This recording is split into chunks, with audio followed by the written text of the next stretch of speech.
মানে প্র্যাকটিস বা আরো উচ্চশিক্ষা যেটি আপনার জন্য খুবই সহজ ছিল সেটি না করে আপনি আবার ডেভেলপমেন্ট স্টাডিজে এখন মাস্টার্স করছেন এবং কোনো পেশায় অংশগ্রহণ করছেন না, এটি কি কেরিয়ার হিসাবে আমরা ভালো কেরিয়ার মুভ বলতে পারি, নাকি ছাত্রলীগের প্রেসিডেন্ট হওয়া তার চেয়ে অনেক বেশি লাভজনক? এটিকে খুব লাভজনক পদ, মানে টাকার অঙ্কে আমি লাভ?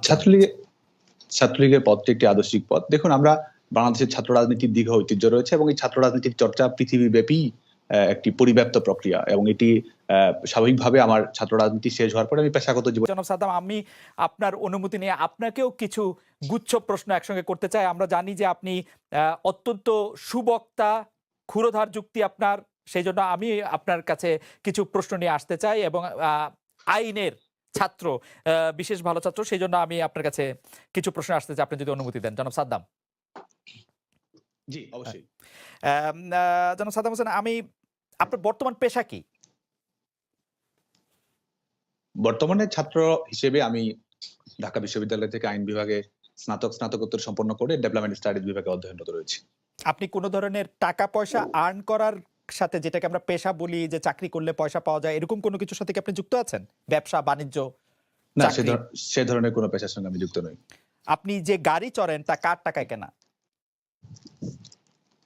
দেখুন, আমরা যেটি করি সেটি হচ্ছে যে আমরা বাংলাদেশ ছাত্রলীগের সাংগঠনিক কর্মকাণ্ড পরিচালনা করার জন্য, আমাদের বৃহত্তর সংগঠন হওয়ার কারণে সাংগঠনিক গতিময়তা বৃদ্ধি করার জন্য আমরা কিন্তু বিভিন্ন সময় স্থায়ী কোনো গাড়ি আমরা ব্যবহার করি না। আমরা যখন জেলা সফরে যাই, বাইরে যাই, কখনো ট্রেনে যাই, কখনো প্লেনেও যাই, এটিও সত্য। আবার একই সঙ্গে আমাদের সংশ্লিষ্ট ইউনিটের নেতৃবৃন্দ থাকে, শুভাকাঙ্ক্ষী থাকে, তাদের সবার সহযোগিতাতেই আমরা অনেক সময় গাড়ি ব্যবহার করি। আমাদের নিজস্ব স্থায়ী কোনো গাড়ি নেই। আপনি কি গত কিছুদিন ধরে কালো রঙের 7 সিটের একটা টয়োটা স্কয়ার অনেক বেশি চড়ছেন? হ্যাঁ, সেটা আমি ব্যবহার করি। কারণ হচ্ছে যে আপনি জানেন, হ্যাঁ, আমি সেটা বলছি, সেটা হচ্ছে আপনি জানেন যে আমি অন্য গাড়ি ব্যবহার করতাম, এর আগে বাইক ব্যবহার করতাম।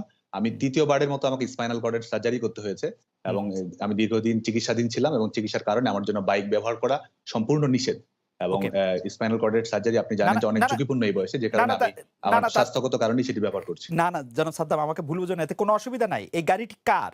ঢাকা মেট্রো 16431 হ্যাঁ, এই গাড়িটা আমি ব্যবহার করি। এই গাড়িটি আমার আপু, তিনি ব্যাংকে চাকরি করেন এবং তার লোন দিয়ে এই গাড়িটি কেনা, তার তথ্য প্রমাণ আমার কাছে রয়েছে।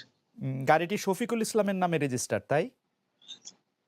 না, প্রশ্নই আসে না। এই গাড়িটি রেজিস্টার করা আসমাউল হোসনা মনি, আমার আপু, তার নামে। আপনার আপুর তার নামে। আচ্ছা, আপনি যে আপনি ঢাকায় যে বাসায় থাকেন, তা সেটি কি ভাড়া করা না কেনা? না, ভাড়া করা বাসা। ভাড়া করা বাসা। তো ওইটি সেটিও আপনাকে বলি। আমি হলেই থাকতাম। আমার সার্জারির আগে আমি হলেই থেকেছি এবং এই সার্জারির পরে আপনি জানেন আমার জন্য সিঁড়ি বা ওঠা নিষেধ এবং আরো কিছু রেস্ট্রিকশন রয়েছে, যে কারণে আমি আমার সার্জারি ইন্ডিয়া থেকে চিকিৎসার পরে আমার বাবা-মা এখানে আগে থেকেই থাকতো, এখানে বাবা-মায়ের সঙ্গে থাকছি। ঠিক আছে। এই বাসাটির ভাড়া কে দিচ্ছে?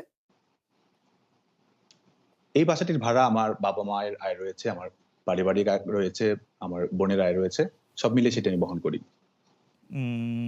আপনি যে 1.5 মাস ব্যাঙ্গালোরে চিকিৎসা নিয়েছেন, তাতে কত টাকা ব্যয় হয়েছে? দেখুন, আমাদের চেন্নাইয়ে আমি চিকিৎসাধীন ছিলাম এবং চেন্নাই চিকিৎসার জন্য খুব বেশি ব্যয় কিন্তু হয় না আমাদের, এবং আমাদের বাংলাদেশের প্রাইভেট হসপিটালে যে ধরনের চিকিৎসা ব্যয় প্রয়োজন হয়, সেখানে সেটি একই রকম, কাছাকাছি রকমেরই।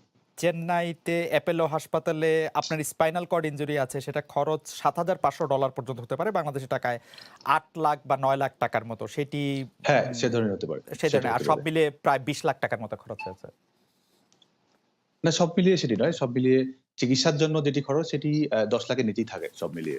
সব মিলিয়ে 10 লাখের। সেটি আপনার পরিবার থেকেই এটি আসলে ব্যয় সংকলন করা হয়েছে। হ্যাঁ, পরিবার থেকেও আমরা অনেক সময় বহন করি। আমি বলি, সেটি আমাদের দলীয় ভাবে অনেক সময় সহায়তা করা হয়। আমরা আমাদের দলীয় অভিভাবক রয়েছে, বাংলাদেশ আওয়ামী লীগের নেতৃবৃন্দ রয়েছে, তাদের কাছে অনেক সময় সহযোগিতা গ্রহণ করি।